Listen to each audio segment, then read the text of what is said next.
Hola, mi nombre es Estefanía Preciado. Tengo 15 años de edad y curso el tercer grado de secundaria en el Colegio Bilingüe Inglés-Español.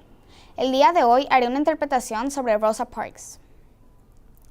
You must never be fearful about what you are doing when it's right. My name is Rosa Parks. I was born on February 4th, 1913 in Tuskegee, Alabama. My childhood brought me early experiences with racial discrimination and activism for racial equality.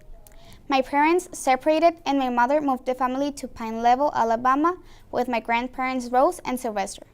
They were both slaves and strong advocates for racial equality. My mother taught me to read at a young age, and I went on to attend a segregated one-room school in Pine Level, Alabama. I was forced to walk to the 1st through 6th grade schoolhouse, while the city of Pine Level provided bus transportation as well as new school building for white students. Through the rest of my education, I attended segregated schools in Montgomery.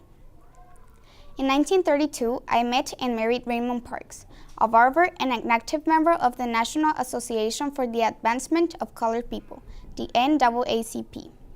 With his support, I earned my high school degree in 1933. I soon became actively involved in civil rights issues. The Montgomery City Code required that all public transportation be segregated and that bus drivers had the powers of a police officer while in actual charge of any bus for the purposes of carrying out the provisions of the code. Bus drivers were required to provide separate but equal accommodations for white and black passengers by assigning seats. This was accomplished with a line roughly in the middle, separating white passengers in the front and African American in the back.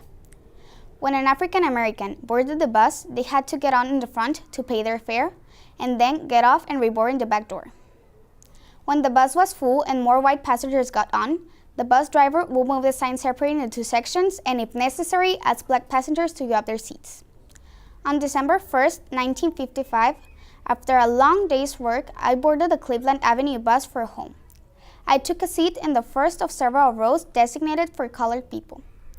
As the bus I was riding continued on its route, it began to fill with more white passengers. The driver noticed that many white passengers were staying in the aisle, so he stopped the bus and moved the sign separating the two sections back one row, and he asked 4 black passengers to give up their seats. I was really tired. I didn't want to stand up, so I just stayed there. The bus driver demanded me, "Why don't you stand up?" To which I replied, "I don't think I should have to stand up." Of course, he called the police and they had me arrested.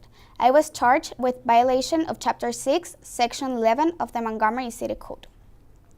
With this, I started the Montgomery bus boycott. The campaign lasted from December 5, 1955 to December 20, 1956. Although I had become a symbol for the civil rights issues, I suffered hardship in the months following my arrest. I lost my store job department and my husband was fired after his boss talked with him about me and my legal case.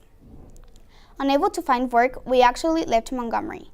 We moved to Detroit, Michigan, where there I made a new life for myself. On October 24, 2005, I quietly died in my apartment in Detroit, Michigan.